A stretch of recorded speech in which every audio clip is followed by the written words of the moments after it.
दोस्तों, आप सबका मेरे YouTube channel best full education में स्वागत है। आज मैं आप सबके लिए लेकर आया हूँ फर्स्ट टर्म में आने वाले जो क्वेश्चन है, इंपॉर्टेंट क्वेश्चंस, इंपॉर्टेंट चैप्टर से समांतर श्रेणी, जो कि 1 मार्क का क्वेश्चन आप पूछे जाएंगे। तो देखेंगे कि 1 मार्क का समांतर श्रेणी से कौन-कौन से इंपॉर्टेंट क्वेश्चन आप पूछे जाएंगे, ठीक है। उससे पहले दोस्तों मैं आपको बता देना चाहता हूँ कि कल एक वीडियो जब मैंने पोस्ट किया था पार्ट 1 का वीडियो, उसमें क्वेश्चन नंबर 3 जो है वास्तविक संख्या का क्वेश्चन नंबर 3, ठीक है, उसमें छोटा सा मिस्टेक हो गया दोस्तों, जिसको मैं आपको क्लियर कर देना चाहूंगा। वास्तविक संख्या का क्वेश्चन नंबर 3 में थोड़ा सा मिस्टेक हो गया है, जिसे आपको मैं सुधार देता हूं। देखिए वास्तविक संख्या का क्वेश्चन नंबर 3 में दोस्तों आपको पूछा गया था कि 6/15 जो है उसका दशमलव पसा शांत होगा या अशांत होगा, है ना। वहां पे छोटा सा मिस्टेक हो गया था, तो वहां पे जो है दोस्तों बता दो कि 6/15 का दशमलव पसा ना शांत होगा, ठीक है, शांत होगा। दशमलव पसा क्या होगा? शांत आवृत्ति होगा। शांत आवृत्ति क्यों होगा? इसके कंडीशन है दोस्तों। इसके कंडीशन को हम थोड़ा सा फिर से समझते हैं, फिर से आपको एक्सप्लेन कर देता हूं। कंडीशन ये है कि जब हम 5/15 का अभाज्य गुणनखंड करेंगे तो इसमें आपका 3 गुना 5 आ रहा है ना, 3 गुना 5 आ रहा है। तो देखिए देख के हम लोग यहाँ पे ये देख रहे हैं कि 15 का अभाज्य गुणनखंड में 5 हमारा आ रहा है, ठीक है। तो ऐसे संख्या है जिसका अभाज्य गुणनखंड करेंगे तो 5 या 2 आना चाहिए दोस्तों, ठीक है ना। कंडीशन ये आ गया आपका कि 5 आना चाहिए, 2 आना चाहिए, ठीक है। तो ये आपका क्या होगा? ये आपका शांत आवृत्ति होगा। आप चेक भी कर सकते हैं इसको। अगर आप चेक करते हैं 15 से 6 को भाग करके देखते हैं, चेक करते हैं, एक जीरो देंगे, यहाँ पे जीरो आ गया, 60 बन गया, दशमलव दिए, है ना। देखते हैं, हम जानते हैं कि 15 4 होता है 60, तो देख रहे हैं कि इसका दशमलव प्रसार आपका शांत हो गया दोस्तों, ठीक है। तो इसका दशमलव प्रसार क्या होगा? शांत होगा, क्योंकि इसका गुणनखंड में 5 आ रहा है। हमने जो पढ़ा था ना 2n × 5n, तो कहने का मतलब आपका 2n भी आना चाहिए और 5n भी आना चाहिए, ठीक है। एक और एक एग्जांपल लेते हैं इसको। मान के चलिए आपको दिया है यहाँ पे 6/4, आपको दिया है 6/4, और आपको पता करना है कि 6/4 आपका जो है ये आपका शांत आवृत्ति होगा कि नहीं होगा, ठीक है। देखते हैं दोस्तों, यहाँ पे गुणनखंड करेंगे ना 4 का, तो ये आपका 2 गुना 2 आएगा, ये शांत आवृत्ति आपका हो जाएगा, क्योंकि ये 2n के रूप में आ रहा है, ठीक है। एक और एग्जांपल लेते हैं दोस्तों, इसको डीपली क्लियर करने के लिए एक और एग्जांपल लेते हैं, है ना। देखते हैं, मान के चलिए दोस्तों आपको दिया है एग्जांपल कि आपका 9/6 आपको दिया हुआ है, और आपसे पूछा जा रहा है कि क्या ये शांत आवृत्ति है या अशांत आवृत्ति है। तो 9/6 में हम 6 का जब करेंगे अभाज्य गुणनखंड करेंगे दोस्तों, 6 का अभाज्य गुणनखंड, तो यहाँ पे आएगा 3 गुना 2। कहने का मतलब है या तो आपका उस संख्या के गुणनखंड में 2 आना चाहिए या फिर 5 आना चाहिए, ये कंडीशन है, ठीक है। ये छोटी सी मिस्टेक से हो गई थी, मैं आपको ये क्लियर कर देता हूं। कंडीशन क्या होना चाहिए कि या तो आपका 2 होना चाहिए या फिर 5 होना चाहिए। अब इसको भी हम चेक करके देखते हैं। अगर 6 से हम 9 को भाग करेंगे, चेक करके देखते हैं, आपको देंगे 0, ठीक है। अच्छा चलिए, 0 देने की आवश्यकता नहीं होगी दोस्तों, यहाँ पे 9 है, तो हम यहाँ पे 6 के 6 कर सकते हैं, आपका 3 आएगा। आप देते हैं एक दशमलव देंगे, यहाँ 0 आएगा, 30 बन गया। यहाँ पे देखिए दोस्तों, ये आपका 5 6 30 हो गया। कहने का मतलब है आपका यहाँ पे पूरा क्लियरली ये समझ में आ रहा है कि उसका अभाज्य गुणनखंड में जो संख्या हमें हर में दिया रहेगा, उसका अभाज्य गुणनखंड जब करेंगे तो या तो आपका 2 का टर्म में आना चाहिए, कहने का मतलब 2n आना चाहिए, 2 आना चाहिए, है ना, और या तो आपका 5 आना चाहिए, ठीक है, ठीक है। और अगर किसी किसी संख्या में दोनों आता है तब भी वो शांत आवृत्ति होगा, ठीक है। एक और एक एग्जांपल लेते हैं। देखिए एक एग्जांपल आपको मान के चलिए, यहाँ पे 9 मैंने 6 लिया था, उसके जगह मान के चलिए आपको दिया है 7, या फिर आप ऐसे लिख सकते हैं इसको 7/9 आपका दिया हुआ है, ठीक है। देखते हैं ये आपका शांत आवृत्ति होगा कि अशांत आवृत्ति होगा। दोस्तों 9 का अभाज्य गुणनखंड करेंगे तो आपका आएगा 3 गुना 3, ठीक है। तो इसका अभाज्य गुणनखंड, इसका अभाज्य गुणनखंड जब कर रहे हैं 9 का, तो ना ही इसमें 2 आ रहा है, नहीं आपको 5 आ रहा है, ठीक है। तो ये क्या हो गया? ये अशांत आवृत्ति होगा। इसको हम चेक भी करके देख सकते हैं थोड़ा सा, ये आपका अशांत आवृत्ति होगा। देखिए चेक कैसे करेंगे, 9 से आप 7 से भाग कर रहे हैं, 0 देंगे, ठीक है, आपका 7 × 63 होता है, आपका 7 देखिए दोस्तों, 7 फिर से आ गया, तो 7 यहाँ पे इसका मतलब बढ़ते जाएगा, है ना। अशांत का मतलब हुआ कि दशमलव के बाद भी वो आपका बढ़ते जाएगा, ठीक है। तो आशा करता हूँ कि इससे आपको वो जो मेरा थोड़ा मिस्टेक हो गया था उसको आप क्लियरली समझ चुके होंगे, ठीक है। और बाकी सारे क्वेश्चंस को मैं आशा करता हूँ कि आप अच्छे से समझे होंगे बाकी सभी क्वेश्चन को। चलिए आज स्टार्ट करते हैं समांतर श्रेणी। समांतर श्रेणी से क्या क्या क्वेश्चन आपको पूछे जाएंगे 1 मार्क के, उसके बारे में डिस्कस करेंगे। तो दोस्तों सबसे पहले हम लोग समझेंगे कि समांतर श्रेणी क्या होता है, समांतर श्रेणी के बारे में समझेंगे। ठीक है, देखिए समांतर श्रेणी क्या होता है। समांतर श्रेणी, श्रेणी मतलब होता है सीरीज, है ना। देखिए ध्यान से देखिए दोस्तों, जैसे मान के चलिए आपको कुछ सीरीज जैसे नंबर का सीरीज दिया रहेगा 2 6 8, ये आपको एक नंबर का सीरीज दिया हुआ है ना। आपको एक नंबर का सीरीज दिया है, श्रेणी का मतलब होता है सीरीज।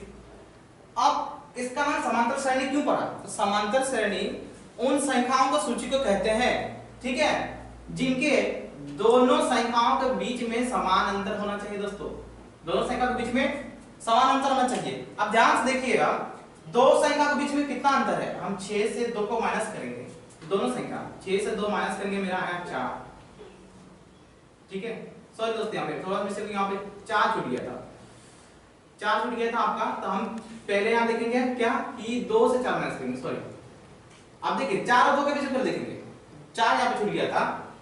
पहले हम माइनस करते हैं, 4 से 2 माइनस कर रहे हैं, मेरा आ रहा है 2। फिर 6 से माइनस 2 कर रहे हैं, मेरा आ रहा है, सॉरी 6 से 4 माइनस करेंगे, मेरा आएगा 2। कहने का मतलब है दोस्तों, ये जो सूची आपको दिया हुआ है, इसमें हर कंडीशन में आपका दो संख्याओं के बीच का अंतर आपका 2 है। दो संख्याओं के बीच का अंतर क्या है? 2 है। कहने का मतलब समान है, समान अंतर। समांतर श्रेणी का पूरा अगर हम उसका डेफिनेशन को समझे, उसका नाम को तोड़ना चाहें, हमारा लिखा हुआ है समांतर श्रेणी। क्या लिखा हुआ है दोस्तों? समांतर श्रेणी लिखा हुआ है। श्रेणी का मतलब सीरीज होता है, सूची भी बोल सकते हैं। तो समांतर, तो समान, इसको तोड़े अगर हम समांतर को, तो समान जोड़ अंतर। ठीक है, समान जोड़ अंतर कहने का मतलब हुआ समान अंतर, उसका माइनस जो होगा वो समान होना चाहिए सभी संख्याओं के बीच में। हम देख रहे हैं कि यहाँ पे 2 4 6 8 10 इस तरह से बढ़ रहा है। एक दूसरे संख्याओं के बीच में उनका अंतर कितना है? 2 का अंतर है। जैसे 2 से 4 कितना बड़ा दोस्तों? 2 बड़ा। 4 से 6 कितना बड़ा? 2 बड़ा। 6 से 8 कितना बड़ा? 2 बड़ा। 8 से 10 कितना बड़ा? 2 बड़ा। इस तरह से ये आपका बढ़ते जा रहा है, टोटल का मतलब इस तरह से बढ़ते जा रहा है। तो इस संख्या की सूची को हम क्या कहेंगे? इस संख्या की सूची को कहेंगे हम लोग समांतर श्रेणी कहेंगे। ठीक है, समांतर श्रेणी क्या होता है? आप इसको इस तरह से समझिए कि समांतर श्रेणी उन संख्याओं की सूची को समांतर श्रेणी कहते हैं जिसमें प्रत्येक पद का अंतर समान होता है ना। डेफिनेशन लिखेंगे समांतर श्रेणी का, ठीक है, समांतर श्रेणी डेफिनेशन अगर लिखना चाहेंगे, ठीक है, तो उन संख्याओं की सूची, उन संख्याओं की सूची को, उन संख्याओं की सूची को समांतर श्रेणी कहते हैं जिनके प्रत्येक पद का अंतर, यानी जो संख्या दिया रहेगा उनका अंतर, प्रत्येक पद का अंतर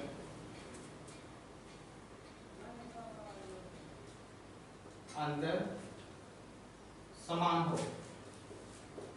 प्रत्येक पद का अंतर दोस्तों समान होना चाहिए। ठीक है, नाम से ही पता चल रहा है कि समांतर श्रेणी, इसलिए इसका नाम क्या होगा?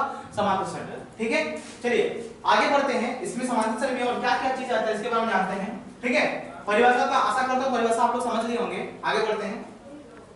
देखिए तो समांतर श्रेणी में आपको क्या क्या चीज जानना होता है?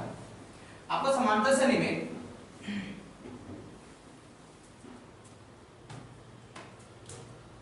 समांतर श्रेणी में क्या क्या चीज जानना, जैसे 2 4 6 8 10 इस तरह से आपका एक संख्याओं की सूची बढ़ रही है ना।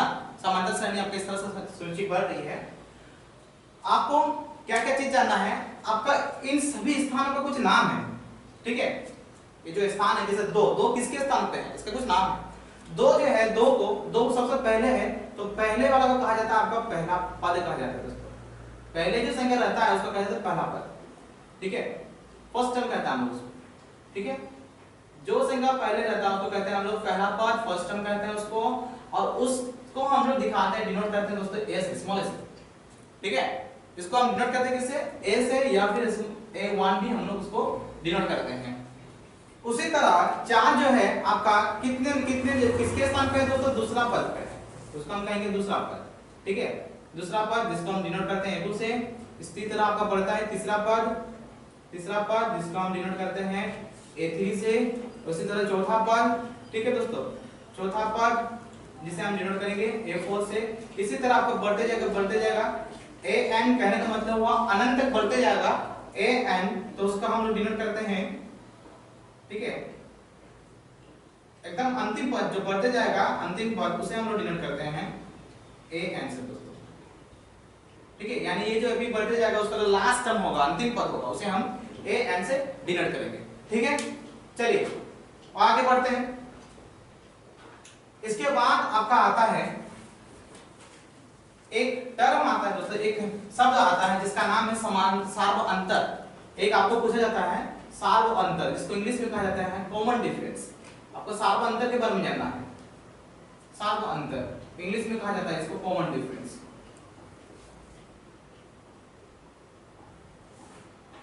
देखिए दोस्तों एक सार्व अंतर क्या होता है इसको समझते हैं। सार्व अंतर कॉमन डिफरेंस।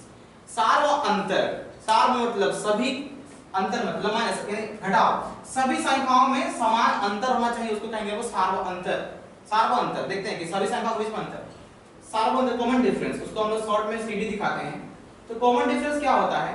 आपका कॉमन डिफरेंस होता है दूसरा पद माइनस पहला पद, दूसरा पद माइनस पहला पद, है ना दोस्तों। यानी कि जो संख्या दूसरा पद में रहेगा उसका उससे माइनस करेंगे पहला पद को, जो मान आएगा उसको हम कहते हैं उसका सार्व अंतर। यानी अगर हम पूछें कि 2 और 4 के बीच में कितना का अंतर है तो हम देख रहे हैं कि 2 का अंतर है, इसका मतलब उसका सार्व अंतर क्या होगा, है ना।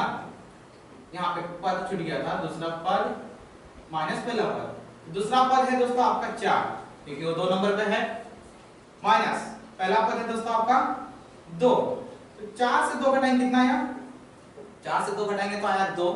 इसका मतलब आपका CD यानी कि सार्वंतर कितना आया? 2 आया। कितना है सार्वंतर? 2 आया। तो सार्वंतर निकालने का आपका अगर फॉर्मूला पूछा जाए, सार्वंतर निकालने का फॉर्मूला होता है, दूसरा पद को दोस्तों हम लोग a2 से दिखाते हैं, a2 a1, ये आपका सार्वंतर निकालने का फॉर्मूला आता है, ठीक है। इससे जुड़े सवाल किस तरह से बनते हैं दोस्तों उसको हम देखेंगे, ठीक है। इससे किस तरह का सवाल बनता है उसको एक बार हम लोग देखते हैं। सार्वंतर किसे कहते हैं? सार्वंतर में दो पदों के बीच का अंतर को हम सार्वंतर कहेंगे, है ना। अगर हम माइनस करते हैं, ध्यान से देखिए, अगर हम 6 और 8 को माइनस करें, क्रमागत 2 पदों का अंतर, तो यहाँ पे क्या आएगा? 2 आएगा। 10 और 8 को माइनस करें, यहाँ भी क्या आएगा? 2 आएगा, ठीक है। आगे बढ़ते हैं और क्या क्या चीज इससे एपी से सवाल आता है उसको बढ़ते हैं।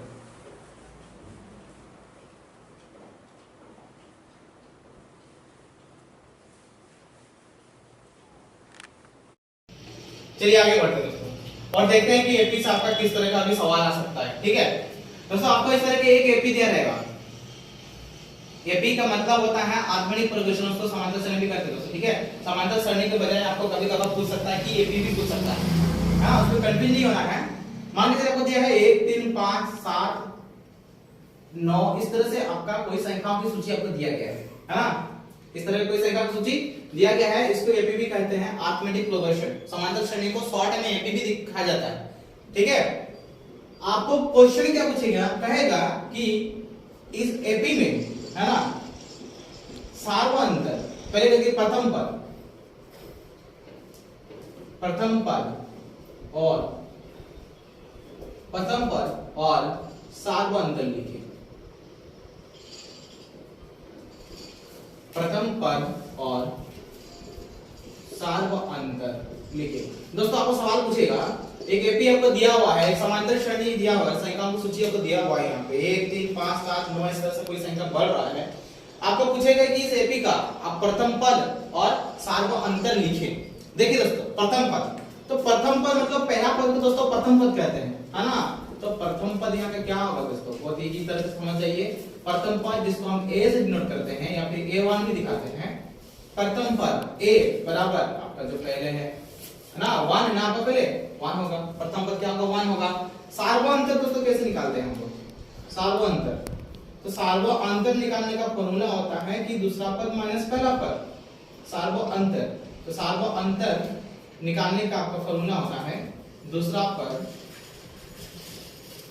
माइनस पहला पद। दूसरा पद से पहला पद क्या करेंगे दोस्तों? माइनस करेंगे। आपका दूसरा पद क्या है दोस्तों? 3 है। 3 माइनस पहला पद आपका क्या है? 1। तो 3 से 1 गया दोस्तों 2 आया, आपका सार्वभौमंतर क्या आया दोस्तों 2 आया। ठीक है, देखिए कितना इजी समझ आइए। सार्वभौमंतर जिसको सीडी भी कहते हैं, कॉमन डिफरेंस, सार्वभौमंतर की क्या होगा दोस्तों 2 होगा। कैसे 2 हो गया? आपका सार्वभौमंतर पहला पद आपका 1 है, दूसरा पद का 3 है। हमारे सार्वभौमंतर निकालने का फार्मूला मैंने आपको बताया, इससे पहले बताया कि वो a2 a1 होता है। a2 का मतलब होता है दूसरा पद में आपका 3 है। ठीक है, a1 का मतलब पहला पद में आपका 1 है। तो 3 से 1 माइनस करनी कितना या 2 आया।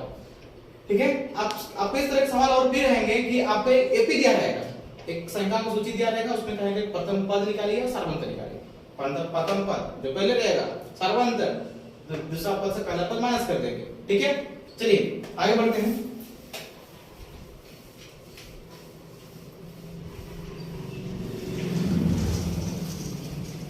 चलिए इसी से रिलेटेड कुछ क्वेश्चन आपको जो कि इंपॉर्टेंट क्वेश्चंस आपके प्रीवियस ईयर्स में भी पूछे गए थे, है ना, उस क्वेश्चंस को लिखते हैं और उसको सॉल्व करते हैं।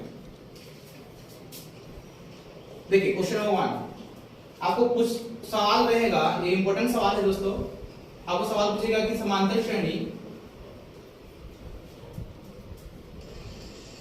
-5 -1 3 7 के लिए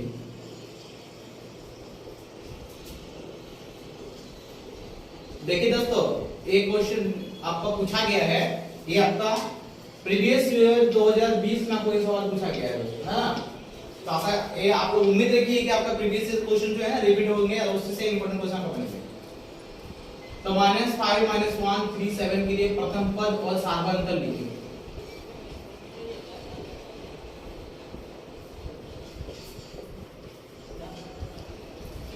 आपको क्या करना, प्रथम पद सार्वभौमंतर लिखना है ना। देखिए कैसे लिखेंगे। तो दोस्तों इसमें प्रथम पद को कौन सा नंबर प्रथम पद है, पहले कौन सा नंबर है वही आपका प्रथम पद बनेगा, है ना। प्रथम पद सॉल्यूशन में प्रथम पद यानी कि जिसको हम दिखाते हैं a से, तो पहला पद दोस्तों क्या है यहाँ पे इस सीरीज में देखिए, पहला पद -5 है, इसका आंसर क्या होगा -5 होगा। अब आते हैं सार्वभौमंतर में, सार्वभौमंतर यानी कि सीडी कॉमन डिफरेंस। तो कॉमन डिफरेंस दिखाने का हम लोग देखते क्या है दोस्तों, दूसरा पद माइनस पहला पद, है ना। फॉर्मूला आप एक बार लिख भी सकते हैं, यहाँ पे नहीं भी लिख सकते, डायरेक्ट आंसर आप लिख सकते हैं। दूसरा पद माइनस पहला पद। आपका दोस्तों यहाँ पे दूसरा पद क्या है, आपका दूसरा पद है -1। ठीक है, माइनस आप दीजिए, फॉर्मूला सब माइनस दिए और देख रहे हैं हम कि यहाँ पे मेरा पहला पद जो है ये भी माइनस में है, हम उसको ब्रैकेट में ले लेंगे। अब चलिए दोस्तों देखिए -1 है ना। अब -1 सबका प्लस हो जाता है, +5, तो माइनस प्लस माइनस, यहाँ माइनस है या प्लस, माइनस सब माइनस 5 से 1 जाएगा, कितना बचेगा 4 बचेगा। तो इसका सार्वभौमंतर कितना होगा दोस्तों, इसका सार्वभौमंतर का आंसर होगा 4 होगा। ठीक है, चलिए आगे बढ़ते हैं, आगे देखते हैं और किस तरह का सवाल आता है।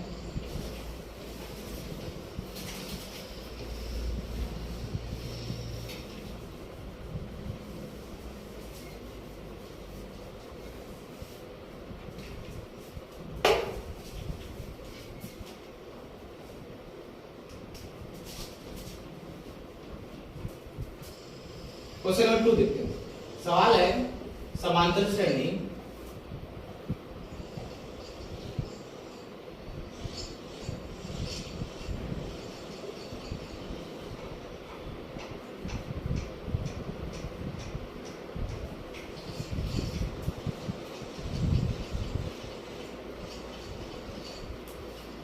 देखिए यार दोस्तों, आपको परिमेय संख्या ग्रुप में दिया है ना, बट्टा वाला में रहेगा तो इसमें भी कंफ्यूज आपको नहीं होना है। बस जो तरीका है, जो फार्मूला है उसी को यूज करिएगा, बस उसी में से आप आसानी से बना लेंगे। आपको दिया है समांतर श्रेणी 3/2 1/2 -1/2 -3/2 है ना। इसके लिए आपको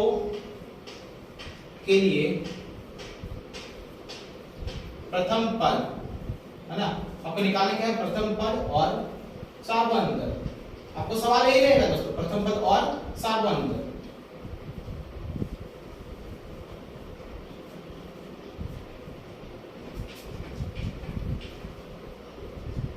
देखिए प्रथम पद और सार्वभौमंतर कैसे निकालेंगे, देखिए हाँ, प्रथम पद कौन, किसे हम कहते हैं प्रथम पद, तो पहले रहता है दोस्तों, जो नंबर पहले रहता है उसे हम क्या कहते हैं, प्रथम पद कहते हैं। तो हम यहाँ लिखेंगे प्रथम पद। ठीक है, इसको हम दिखाते हैं a से या फिर a1 से डिनोट करते हैं। तो प्रथम पद आपका है दोस्तों 3/2 है ना। सार्व अंतर कॉमन डिफरेंस, सार्व अंतर इसका हम क्या कहते हैं दोस्तों, कॉमन डिफरेंस। तो कॉमन डिफरेंस आपके क्या होता है, दूसरा पद माइनस पहला पद। आपको फार्मूला बार बार लिखने की जरूरत नहीं है, अगर आप समझ लिए हैं तो आप डायरेक्ट लिखिए कि 1/2 से है ना माइनस करेंगे हम 3/2, ठीक है। तो यहाँ 1 - 3/2 आपका हो जाएगा -2/2 है ना, ये कट जाएगा आपका आएगा कितना 1, ऐसे कितना है दोस्तों 1 आएगा आपका, सार्वंतर कितना है 1 आएगा, ठीक है। पहला पद आपका क्या है 3/2 है और दूसरा पद से पहला पद माइनस कर दिए तो हमारा सार्वंतर आ गया -1, ठीक है। चलिए दोस्तों आशा करते हैं कि आप समझ लिए होंगे कि पहला पद सार्वंतर कैसे निकालना होता है, ये आप समझ लिए होंगे। उसके बाद आगे बढ़ते हैं कि और इसके किस तरह के सवाल आते हैं उस पर चर्चा करते हैं, ठीक है।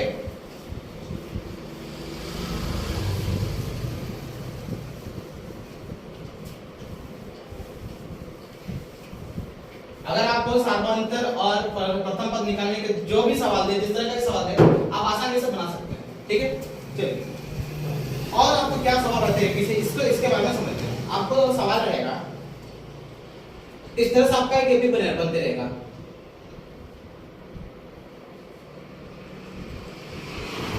ठीक है। एक आपको संख्याओं की सूची दिया रहेगा, पूछेगा कि क्या ऐसा सवाल रहेगा, क्या ये जो संख्याओं की सूची है क्या यह एपी है। आप तो हम लोग तो पढ़ लिए कि एपी के बारे में थोड़ा बहुत सार्वंतर और प्रथम पद के बारे में पढ़ लिए। अब एपी है कैसे हम जानेंगे कि कोई संख्या एपी है या नहीं है, कैसे होता है एपी, ठीक है। यानी कि समांतर संधि कैसे होता है इसके बारे में जानेंगे। आपको पूछ रहे कि ये जो नंबर्स का सीरीज दिया हुआ है ये एपी है या नहीं है। हम लोग इससे पहले जो सॉल्व किए तो हम लोग इसको एपी मान के सॉल्व किए कि एपी का प्रथम पद होता है, एपी का सार्वंतर होता है, लेकिन ये एपी है या नहीं ये कैसे हम लोग निकालेंगे इसको जानेंगे, ठीक है। देखिए दोस्तों एपी कैसे हम पता करेंगे कि ये एपी है या नहीं। उससे पहले क्या करना होगा आपको सबसे पहले निकालना होगा प्रथम पद है ना, क्योंकि हम लोग यहाँ पे a1 डिनोट करेंगे है ना 1 है। उसके बाद देखेंगे क्या द्वितीय पद,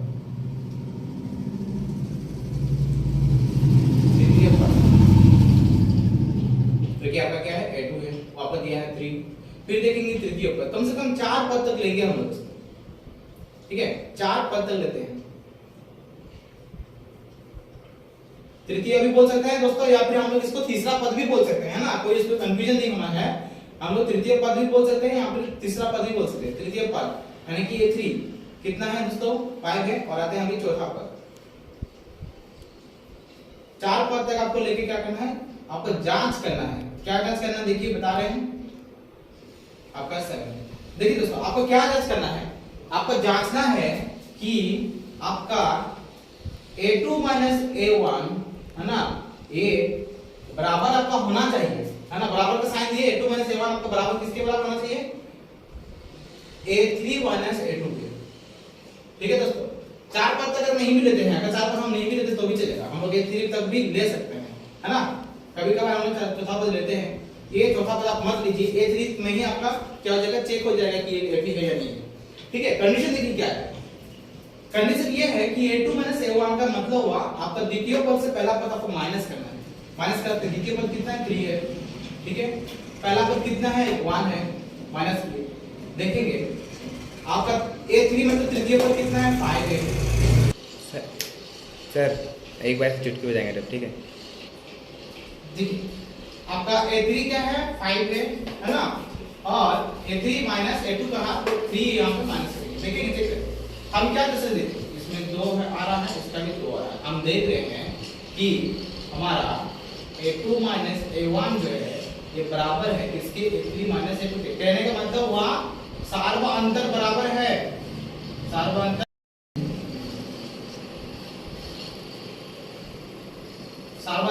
बराबर है। देखिए दोस्तों एपी हम किसी भी संख्या को सूची के एपी तब कहेंगे जब इसका सार्वअंतर बराबर होना चाहिए। सार्वअंतर हम कैसे निकालते हैं दोस्तों, द्वितीय पद माइनस पहला पद, है ना, तो द्वितीय पद माइनस पहला पद किए और क्या किए तृतीय पद मतलब दूसरा पद, यानी कि इन दोनों का जो अंतर होगा इन दोनों का अंतर के बराबर होना चाहिए, ठीक है। तो हमने क्या देखा कि इन दोनों संख्या का अंतर किए कितना आया 2 आया, फिर इन दोनों संख्या का भी अंतर किए कितना आया 2 आया। देख रहे कि दोनों ही कंडीशन में हमारा 2 आ रहा है ना। तो इसका मतलब क्या होगा, सर्वांतर बराबर है। अतः जो सूची दिया हुआ है आपको ये क्या है, अतः यह एक एपी है। अतः यह क्या है दोस्तों, यह एपी है। ठीक है, अगर आपको संख्या को सूची कुछ भी संख्या को सूची दिया रहता है, आपको पूछा जाएगा कि क्या यह एक एपी है, आपको क्या करना है, उसका सार्वंतर निकालना है, सार्वंतर चेक करना है। कैसे करेंगे, आपको करना क्या है, a2 a1 करेंगे एक बार, मतलब कि दूसरा पद माइनस पहला पद, उसको बराबर दिखाएंगे, है ना, तीसरा पद माइनस दूसरा पद के। ठीक है, अगर बराबर होता है तो एपी है, अगर नहीं है तो एपी नहीं है। एक और देखते हैं, और एक एग्जांपल देखते हैं दोस्तों, इसका और एक क्वेश्चन लेते हैं। चलिए आगे देखते हैं इसका।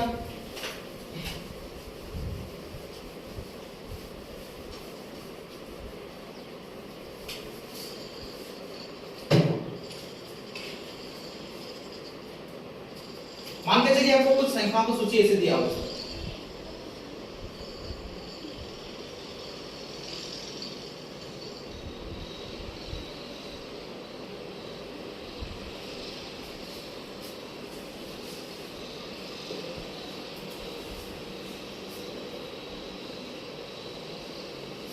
एक संख्या की सूची यहाँ पे दिया हुआ है दोस्तों। पूछेगा आपको क्या, ये जो संख्या की सूची दिया हुआ है 3 4 8 9 11, है ना, क्या ये एक एपी है? ठीक है, कैसे जांच करेंगे दोस्तों, यहाँ पर भी हम ऐसे लिखेंगे, यहाँ पर भी हम लिखेंगे क्या, प्रथम पद बोलिए या फिर पहला पद बोलिए, दोनों बात सेम है। पहला पद भी बोल सकते हैं और प्रथम पद भी बोल सकते हैं। पहला पद ए हमारा a1 हमारा दिया है 3, दूसरा पद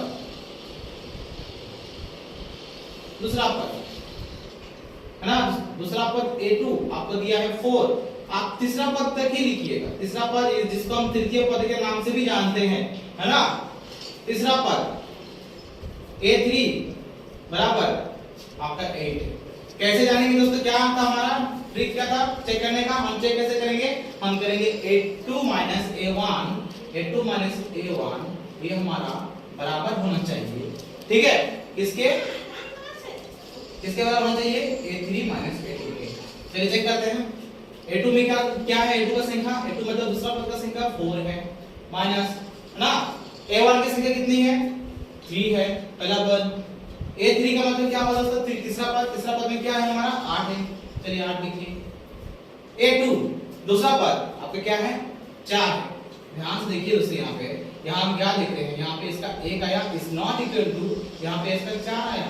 हम क्या देख रहे हैं, चूंकि हम क्या देख रहे हैं, चूंकि हमारा a2 a1 is not equal to a3 a2 हमारा बराबर नहीं है।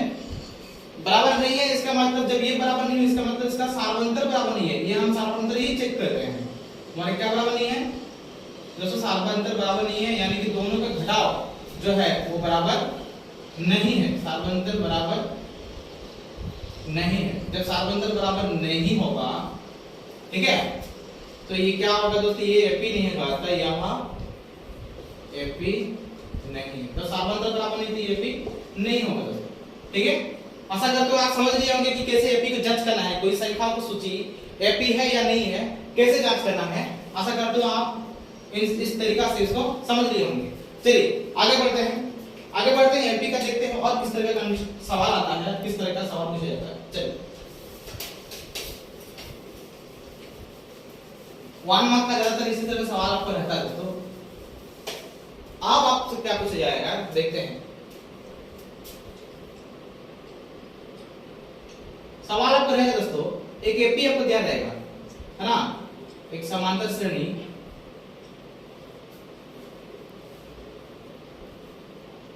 जैसे मान के चलिए आपको दिया 2 4 6 8, ऐसे आपका एक समांतर श्रेणी बन रहा है ना।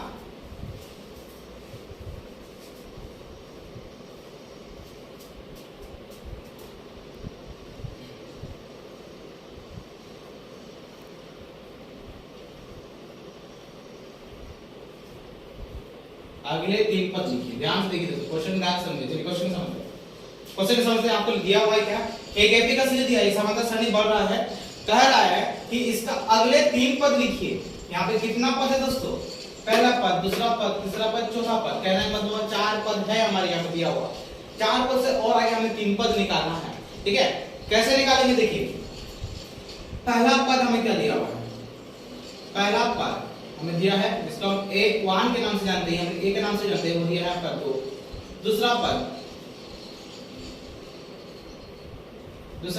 a2 वो आपका 4 दिया है। तीसरा पद a3 वो आपका 6 दिया है। चौथा पद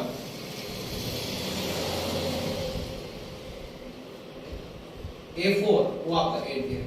ठीक है, देखिए दोस्तों, अगले एपी का अगले पद निकालने का फॉर्मूला क्या है, तरीका क्या है, इसको ध्यान से देखिए। अगले पद कैसे निकालते हैं? जैसे हमेशा आपको जो है ना अगला पद आप तभी निकाल सकते हैं जब आपको प्रथम पद और आपको सार्वंतर दिया है। ठीक है दोस्तों, हमें यहाँ पे सार्वंतर नहीं पता है, हम पहले सार्वंतर निकालेंगे। ठीक है, ये तो मैंने पद लिख दिया कि कितना पद है, चौथा तक पद है। सार्वंतर कैसे निकालते हैं? आपको क्या करना है दोस्तों, आपको सार्वंतर निकालना है। तो सार्वंतर जिसको हम सीडी के नाम से जानते हैं, कॉमन डिफरेंस, उसको निकालने का फॉर्मूला क्या है, तरीका क्या है? आपको क्या करना है, a2 - a1 4 से 2 माइनस कर देना है 2। ठीक है दोस्तों, आपका कितना आ गया? सार्वंतर 2 आ गया। एपी का अगला पद निकालने का तरीका होता है, अगर मान के चलिए आपको प्रथम पद दिया है a, आपको a2 निकालना होगा, है ना? तो a2 बराबर होता है a + b। कहने का मतलब हुआ, एक आपको प्रथम पद 2 दिया है, आपको अगला पद निकालना होगा, आपको सार्वंतर पता रहेगा। जब आपको ये पता चल गया कि आपका पहला पद 2 है और सार्वंतर 2 है, सार्वंतर मतलब कि अगली संख्या का अंतर आपको 2 दिया है, तो हम क्या करेंगे, पहला पद और सार्वंतर को जोड़ देंगे तो हमारा अगला पद निकल जाएगा।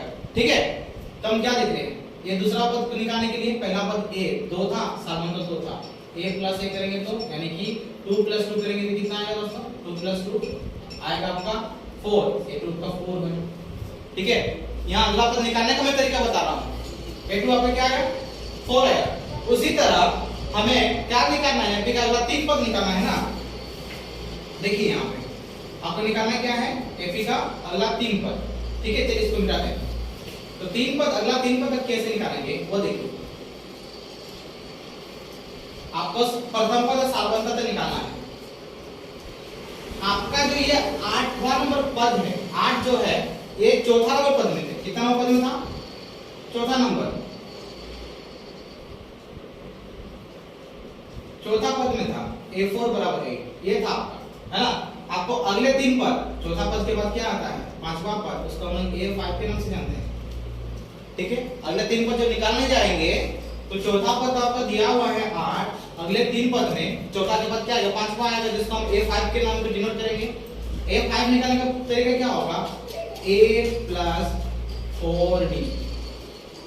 ठीक है, a + 4d। जब हम दूसरा पद निकाल रहे थे तो हम क्या कर रहे थे दोस्तों, दूसरा पद में क्या कर रहे थे, a + d कर रहे थे, यानी कि सार्वंतर में जो प्रथम पद है उससे सार्वंतर जोड़ देंगे। ठीक है, ध्यान दीजिए, a3 जब निकालेंगे ना दोस्तों, हम क्या करेंगे, a + 2d करेंगे, सार्वंतर का दुगना कर देंगे। और यहाँ पे a4 जो a5 जब निकालेंगे क्या करेंगे, सार्वंतर का 4 गुना कर देंगे। मतलब कि जितना पद बोलेगा निकालने उससे 1 माइनस करके हम उसमें सार्वंतर को गुना कर देंगे। तो देखिए, हमको 5वां पद निकालने बोला है, हम इसमें 1 माइनस करके सार्वंतर से गुना कर दिए। चलिए इसको निकालते हैं। a का मान आपको दिया है 2, 4 गुना 2, तो आपका हो गया दोस्तों 10, यानी कि इसका अगला पद a5 कितना होगा, 10 होगा। ठीक है, 3 का पद बोला है आपको, a5 निकला, अभी आपको क्या निकालना दोस्तों, a6 निकालना है। a6 बराबर क्या होगा आपका, a + 5d, एक कम करके उसमें सार्वंतर गुना कर दीजिए। ठीक है, a का मान आपको दिया है 2, 5 × 2 आपका हो जाएगा दोस्तों 12।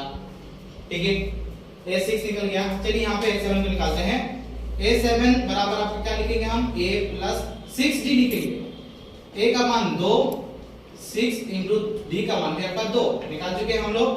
तो यहाँ पे आपका हो जाएगा 2 + 12 यानी कि 14। तो अगले 3 पद आपका क्या क्या होगा, अगले 3 पद आपका होगा 10, अगले 3 पद आपका होगा 10 होगा, 12 होगा और 14 होगा। ठीक है दोस्तों, इस प्रकार हम निकाल सकते हैं एपी का अगला पद। अगला 3 पद, 4 पद, जितना भी पद आपको बोलेंगे निकालने के लिए, पहले आपको पता करना है कितना पद तक दिया हुआ है। अगर आपको चौथा पद तक दिया हुआ है तो उसके बाद हम अगले 3 पद निकालेंगे तो क्या करेंगे, 5वां पद, छठा पद और 7वां पद निकालेंगे। ठीक है, चलिए दोस्तों आशा करते हैं कि आप समझ लिए होंगे इसको। चलिए आगे बढ़ते हैं।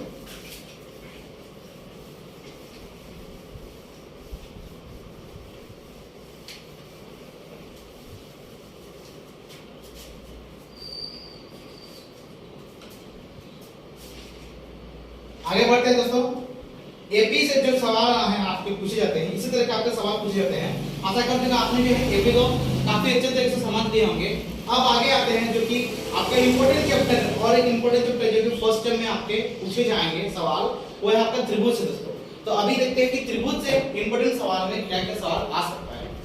ठीक है, 1 मार्क का इंपॉर्टेंट क्वेश्चन क्या क्या त्रिभुज से पूछे जाते हैं, चलिए देखते हैं।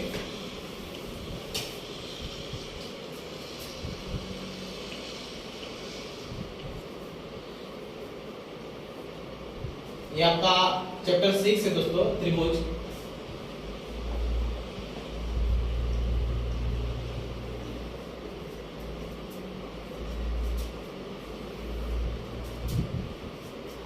त्रिभुज में दोस्तों क्या क्या कंडीशन है, थोड़ा त्रिभुज के बारे में समझते हैं। 6 चैप्टर में जो त्रिभुज है छोटा सा थोड़ा सा ब्रीफ उसका नॉलेज लेते हैं शॉर्ट में।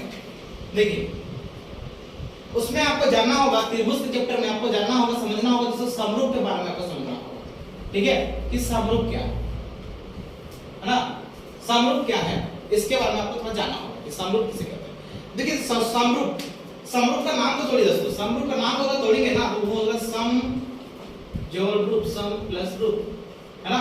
सम मतलब क्या होता है, समान। ठीक है, सम मतलब समान, रूप मतलब क्या होता है, रूप को हम आकार के नाम से भी जानते हैं, यानी समान आकार, दिखने में जो समान हो। ठीक है, दिखने में जो समान हो। यहाँ पे लंबा चौड़े के बराबर नहीं की बात की जा रही है दोस्तों, लंबा चौड़े बराबर होने की बात नहीं की जा रही है, समान आकार, दिखने में जो एक जैसे लगे। ठीक है, रूप मतलब क्या होता है, उसका आकार भी कहते हैं हम उसको, समान आकार वाले। तो देखिए आपको समरूप त्रिभुज में क्या जानना होगा। चलिए आपको मान के चलिए ऐसे एक त्रिभुज दिया है दोस्तों, यहाँ पे समझिए, समरूप को समझने की कोशिश करेंगे। एक त्रिभुज ये दिए, एक त्रिभुज ये दिए।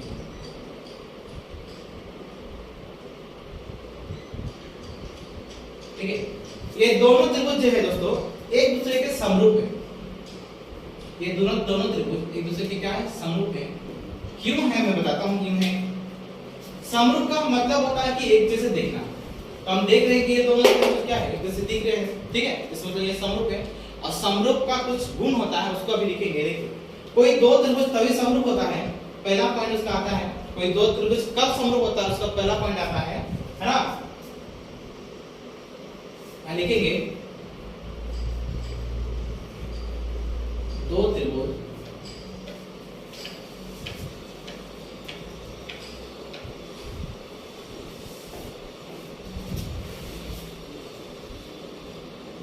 समरूप होते हैं। कब समरूप होते हैं, पहला कंडीशन है ना,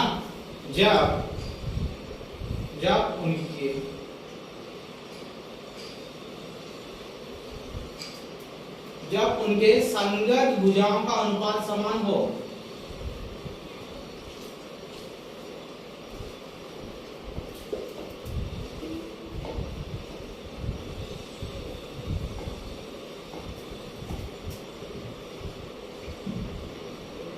पहला कंडीशन दोस्तों है ना, कोई दो त्रिभुज समरूप होंगे। कब होंगे दो त्रिभुज समरूप, जब उनके संगत भुजाओं का अनुपात क्या होगा, समान हो। ठीक है, दूसरा कंडीशन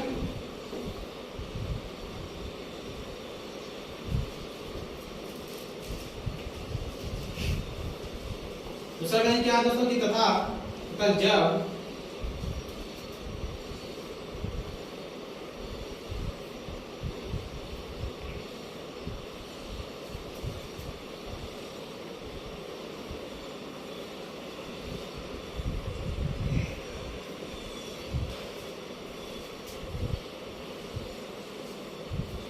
जब उनके संगत कौन समान हो। ये दो कंडीशन दोस्तों, कोई त्रिभुज समरूप है, हम कब कहेंगे, इन दो कंडीशन को देखते हिसाब से कहेंगे, है ना। पहला कंडीशन कि जब उनके संगत भुजाओं का अनुपात समान हो, भुजाओं का अनुपात समान होना चाहिए।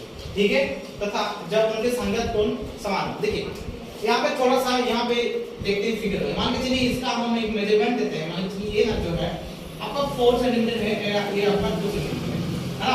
ये आपका इसको 3 मान लीजिए, ये आपका इसको 6 मान लीजिए आप, और ये आपका है 3 सेंटीमीटर, ठीक है। आप इसको 5 मान लीजिए, इसको मान लीजिए 2/5 मान लीजिए, ठीक है दोस्तों। पहला कंडीशन क्या होना चाहिए कि जब उनके संगत भुजाओं का अनुपात समान हो। संगत भुजा का मतलब जैसे AB जिस डायरेक्शन पे है, AB इसी डायरेक्शन में PQ है ना, ये इसका संगत भुजा है, ठीक है। संगत मतलब क्या हुआ, AB जिस डायरेक्शन पे है ना, AB जिस डायरेक्शन पे है, PQ भी उसी डायरेक्शन पे है, उसको हम क्या कहेंगे, उसकी संगत भुजा। संगत भुजा का अनुपात मतलब AB/PQ है ना, ये बराबर होना चाहिए किसके, देखिए BC बटा Q1 के, है ना, और बराबर किसके होना चाहिए, AC बटा PR के। संगत भुजाओं का अनुपात आपका क्या होना चाहिए, समान होना चाहिए, तभी हम उसको समरूप त्रिभुज कहेंगे। हम इसको जांच करके देखते हैं, ठीक है। चलिए इन दोनों पॉइंट्स को आप समझ नहीं होंगे, इसको मिटा देते हैं, अब इसको समझते हैं।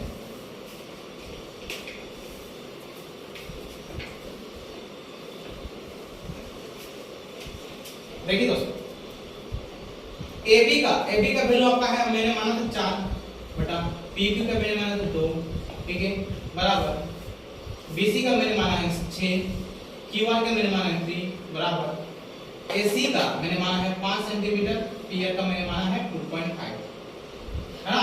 चलिए देखते हैं, देखिए इसको काटेंगे तो इसका वैल्यू कितना आएगा, 2 आएगा, इसको काटेंगे तो वैल्यू कितना आएगा, 2 आएगा, इसको भी काटेंगे तो इसका वैल्यू कितना आएगा, 2 आएगा। हम क्या देखें दोस्तों, हर एक कंडीशन में 2 मेरा आ रहा है, इसका मतलब ये जो मैंने भुजा लिखा, इसका अनुपात समान है। अनुपात क्या है, समान है।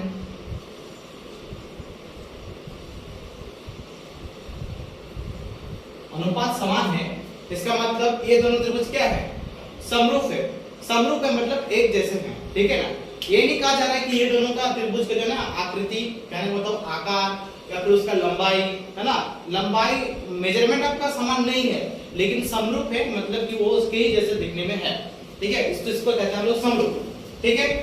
अगर मैं बात करूं दो पेंसिल की, अगर बात करूं तो दो पेंसिल आपस में समरूप हो सकता है, ठीक है। चलिए आगे बढ़ते हैं। आगे बढ़ते हैं कि समरूप से आपको किस तरह का सवाल पूछा जाता है। देखिए चैप्टर 6 है, चैप्टर 6 इंपॉर्टेंट चैप्टर भी है, इसमें से 6 मार्क का भी सवाल रहता है। अभी तो आपको आपके न्यू पैटर्न के हिसाब से 6 मार्क के सवाल नहीं पूछे जाएंगे, आपको पूछे जाएंगे 5 मार्क का सवाल, ठीक है। तो चैप्टर 6 को आप अच्छे तरीके से समझ लीजिए, क्योंकि ये बहुत ही इंपॉर्टेंट सवाल, बहुत ही इंपॉर्टेंट चैप्टर भी है। देखिए क्या आता है सवाल त्रिभुज से, है ना। आपको पूछा है, एक सवाल है,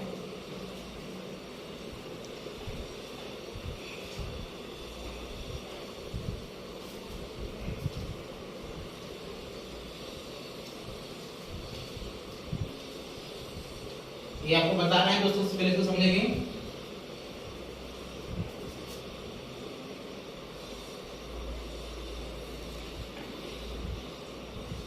देखिए दोस्तों सवाल को समझते हैं। पूछ रहा है सभी वर्ग समरूप सर्वांगसम होते हैं या समरूप होते हैं, ठीक है। सभी वर्ग सर्वांगसम होते हैं या समरूप होते हैं। तो सबसे पहले आपको ये टर्म है ना, एक वर्ड सर्वांगसम, इसका भी मतलब आपको समझना चाहिए। ये आपका क्लास 9 में सर्वांगसम के बारे में डीपली आपका इसमें जानकारी दिया गया है। अगर आप लोग पढ़ चुके होंगे अच्छे से तो समझ पाएंगे इसको। देखिए दोस्तों सर्वांगसम का मतलब होता है सर्व अंग समान, सभी अंग बराबर होना चाहिए। तो जरूरी नहीं है ना दोस्तों कि हर वर्ग का जो मेजरमेंट होता है वो बराबर हो, ये तो जरूरी नहीं है ना, ये तो कंपलसरी नहीं है कि हर सभी वर्ग का मेजरमेंट एक जैसे हो, किसी का अलग होता है। लेकिन समरूप हम इसको कह सकते हैं। हम इसको समरूप क्यों कह सकते हैं दोस्तों, समरूप हम इसलिए कह सकते हैं क्योंकि वो दोनों आपस में एक जैसे देखने की जरूरत होती है, ठीक है। देखने में एक दो वर्ग जो है आपस में, जैसे मान लीजिए मैंने एक वर्ग बनाया, एक बड़ा बनाया एक छोटा बनाया, दोनों वर्ग की तो सेम ही ना गुण होगी, भले मेजरमेंट अलग अलग होगी लेकिन गुण तो उनके सेम ही होंगे, यानी समरूप तो होंगे। ये अगर आपका 90 डिग्री का एंगल बनाते तो ये भी बनाएगा, क्योंकि हम लोग वर्ग का प्रॉपर्टी पढ़ चुके हैं, वर्ग का जो उसका प्रकृति है जानते हैं कि वर्ग का प्रत्येक कोण क्या होता है दोस्तों, 90 डिग्री का होता है। तो गुण तो दोनों में सेम ही होगा, ठीक है, भले उसका क्या हो मेजरमेंट अलग हो, ठीक है। तो यहाँ पे आपका आंसर क्या होगा, सभी वर्ग क्या होते हैं, समरूप होते हैं। यहाँ पे सर्वांशम आपका आंसर नहीं होगा दोस्तों, सभी वर्ग आपका क्या होता है, समरूप होते हैं। इसका आंसर लिखेंगे सभी वर्ग क्या होते हैं, समरूप होते हैं, ठीक है। चलिए आते हैं क्वेश्चन नंबर 2 में। क्वेश्चन नंबर 2 आपसे क्या पूछा गया है, क्वेश्चन नंबर 2 आपसे पूछा है इस तरह से, क्या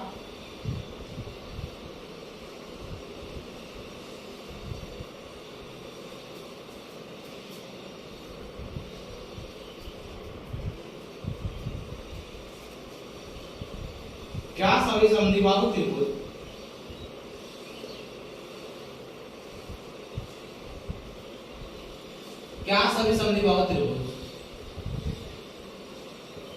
समरूप होते हैं?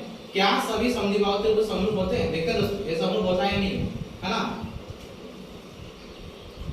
देखिए समझते हैं। देखिए समद्विबाहु त्रिभुज का मतलब क्या दोस्तों, समद्विबाहु त्रिभुज में क्या होता है, दो भुजा समान होता है ना। एक ऐसा त्रिभुज जिसकी कोई दो भुजा का हो आपस में बराबर हो। मान के चलिए मैंने एक बनाया, ये समद्विबाहु त्रिभुज बनाया, चलिए इसका मेजरमेंट मैंने इसका मान के चलिए 4 माना, इसका भी मैंने 4 माना, है ना। इसमें 3 मान लेता हूं, ये भी सी त्रिभुज है ना। इसी तरह से एक दूसरा त्रिभुज समद्विबाहु त्रिभुज दूसरा मान के चलिए ये 2 सेंटीमीटर, ये भी 2 सेंटीमीटर, और मैं इसका मान मेजरमेंट ले लेता हूं, चलिए इसको 3 लेता हूं, ये आपका 2 सेंटीमीटर है ना। ये 3 है आपका 2 सेंटीमीटर है। ये दोनों त्रिभुज क्या होंगे, समरूप होंगे कि सर्वांशम होंगे? सर्वांशम नहीं होंगे। सर्वांशम इसलिए नहीं होंगे क्योंकि जरूरी नहीं है कि हर जितने भी मेजरमेंट के जितने भी आकृतियां हैं आपस में सर्वांशम हो। मतलब सर्वांशम का मतलब हुआ कि उनका मेजरमेंट सेम हो, उनका मेजरमेंट सेम नहीं होगा। लेकिन ये दोनों तो त्रिभुज समरूप है, एक जैसे दिखने में है, और दोनों का क्या है, समद्विबाहु त्रिभुज है दोनों, और दोनों का दो भुजा क्या है, आपस में बराबर है। इसका मतलब क्या सभी समद्विबाहु त्रिभुज समरूप होते हैं? इसका आंसर होगा हाँ। इसका आंसर क्या होगा दोस्तों, इसका आंसर होना चाहिए आपका हाँ, सभी समद्विबाहु त्रिभुज जो है वो समरूप होते हैं, ठीक है। चलिए आगे बढ़ते हैं। अभी आपको समरूप त्रिभुज के बारे में कुछ चीज जानना है, समरूप त्रिभुज के बारे में। चलिए जानते हैं क्या क्या आपको चीज जानना है समरूप त्रिभुज में, है ना। आपको अभी क्वेश्चन इस तरह से मान के चलिए आपको 2 त्रिभुज दिया हुआ है,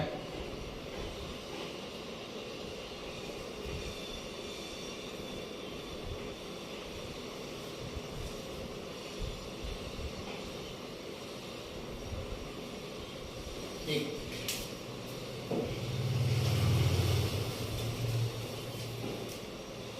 चलिए पहले सवाल लेते हैं। आपको पूछेगा यदि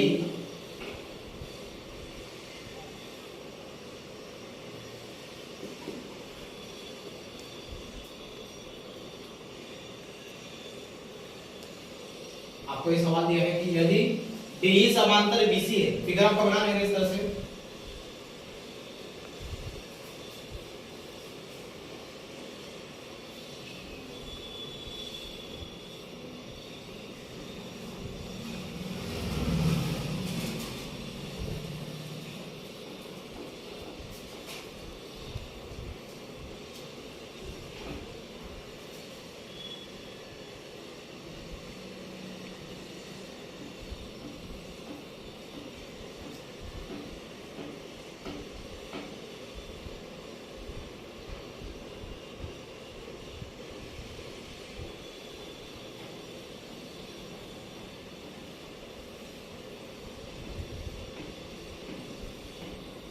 चलिए मैं ऐसा एक एग्जांपल आप ले लो। मान के चलिए आपको मेजरमेंट दिया हुआ है, टेबल आपका 6 सेंटीमीटर दिया हुआ है, ये आपको 4 सेंटीमीटर दिया हुआ है, ठीक है। मान लेते हैं इसे, है ना। आपको बोलेगा, आपको सवाल रहेगा कि यदि DE जो है आपका समांतर BC है, तो यदि DE समांतर BC है तो आपको निकालना है, आपको EC का मान निकालना है। EC आपको EC का मान निकालना है, ठीक है। ये आपको कैसे निकालेंगे उसको ध्यान से देखिए, है ना। एक प्रमेय आता है, इस यहीं से हम उस प्रमेय को भी थोड़ा सा समझेंगे, है ना, शॉर्ट में समझेंगे। एक प्रमेय आता है, वो प्रमेय क्या कहता है, वो प्रमेय ये कहता है कि अगर किसी त्रिभुज की, है ना, अगर किसी त्रिभुज में तीसरी भुजा के समांतर ये जो डी रेखा खींचा गया है, अगर तीसरी भुजा के समांतर एक रेखा खींची जाती है तो यहां लिख देते हैं। एक प्रमेय कहता है कि अगर किसी त्रिभुज के, इसको ऐसे लिखते हैं,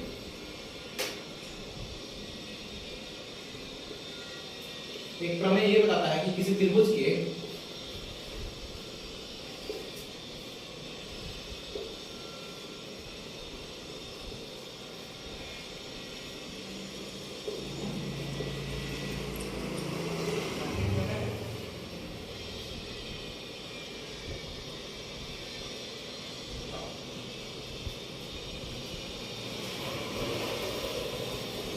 किसी त्रिभुज के तीसरी भुजा के समांतर खींची गई रेखा त्रिभुज को खींची गई रेखा त्रिभुज के अन्य दो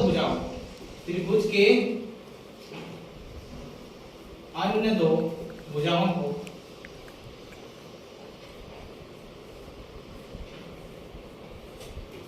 समान अनुपात में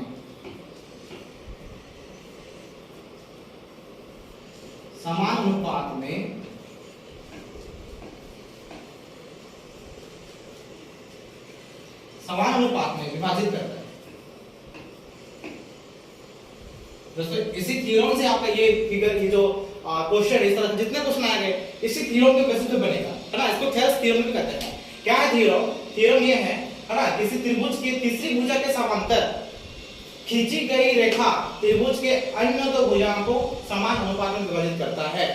ये जो तीसरी भुजा है ना दोस्तों, ये तीसरी भुजा है त्रिभुज की, और इसी के समांतर जो डी खींचा गया है, ये क्या करता है, ये अन्य दो भुजा, यानी कहने का मतलब है दोस्तों, ठीक है, कहने का मतलब वाइश में डालते हैं, कहने का मतलब ये हुआ कि आपको क्या करेगा, अन्य दो भुजा आपका एडी बाय, आप बीडी भी बोल सकते हैं, यहाँ डीबी भी बोल सकते हैं, ये बराबर आपका होगा एई बाय इसी के। ये था आपका प्रमेय का जो प्रमाण है, ये था आपका प्रमेय। ये कहता आपसे कि किसी त्रिभुज के, है ना, तीसरी भुजा के समांतर खींची गई रेखा, है ना, वो रेखा क्या करती है, उस त्रिभुज के अन्य दो भुजा AB और AC को समान अनुपात में विभाजित करता है। AD बटा BD में और AE बटा AC में समान अनुपात में विभाजित करती है। तो इसी से हमारा जो है ना दोस्तों, इसका सवाल बनेगा। हमें देखिए दोस्तों, आपको यहाँ पे दिया क्या है, आपका दिया है यहाँ पे, है ना, AD बराबर, आपको AD बराबर 6 सेंटीमीटर दिया है। ये सब आपको दिया रहेगा दोस्तों, आपको तीन भुजाओं का मान दिया रहेगा, एक का आपको निकालना होगा। AD बराबर आपको 6 दिया हुआ है ना, और BD बराबर हमने माना क्या है, 3 है, और क्या है, AE बराबर हमने क्या माना दोस्तों, 4 सेंटीमीटर माना है। हमें निकालना क्या है, हमें निकालना है BEC निकालना है। हम लिख चुके हैं, क्या निकालना है हमें, देखिए इसी कैसे निकालेंगे। AD के जगह पे बैठाइए आप 6 बैठाइए, BD के जगह पर बैठाइए 3 बैठाइए, AE तो हमें 4 दिया हुआ है दोस्तों, और इसी हमने x माना है, ठीक है। तो कैसे निकालेंगे, क्रॉस मल्टीप्लाई होगा, 6x से 4 3 से 6x से मल्टीप्लाई होगा, 6x बनाएगा, ये 12 होगा, x इक्वल टू 12/6 कट जाएगा, x का वैल्यू कितना आएगा दोस्तों, 2 आएगा। कितना आएगा, x का वैल्यू 2 आएगा। इसका मतलब इसी का मान आपको कितना आएगा, इसी इक्वल टू 2 आएगा, ठीक है। इस बेसिस पे अगर आपको क्वेश्चन पूछे जाते हैं तो आप आसानी से इसका अनुपात करके निकाल सकते हैं। चलिए एक और क्वेश्चन देखते हैं, चलिए क्वेश्चन देखते हैं इस पे, और किस तरह से क्वेश्चन पूछा जाएगा। क्वेश्चन नंबर 2 आते हैं, हां चलिए क्वेश्चन नंबर 2 देखिए किस बेसिस पे क्वेश्चन आता है ना। आपको वही रहेगा कि आकृति में, आकृति आपको दिया रहेगा, आकृति में DE समांतर BC है, तो DE समांतर BC है, तो x का मान निकालें, x का मान निकालें। तो इसको आकृति बना लेते हैं, देखिए आकृति बना दें इसका।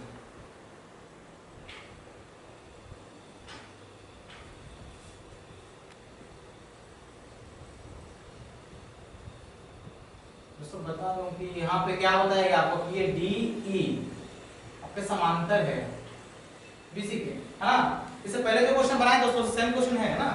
डी समांतर बीसी, आपको एक्स का मान निकालना है। आपको यहाँ पे आपका दिया हुआ है, यहाँ पे दिया है 16 सेंटीमीटर आपको दिया है, यहाँ पे दिया है 17 सेंटीमीटर, यहाँ पे लिखा है 32 सेंटीमीटर और यहाँ पे लिखा x। x का वैल्यू क्या होगा वो आपको निकालना है।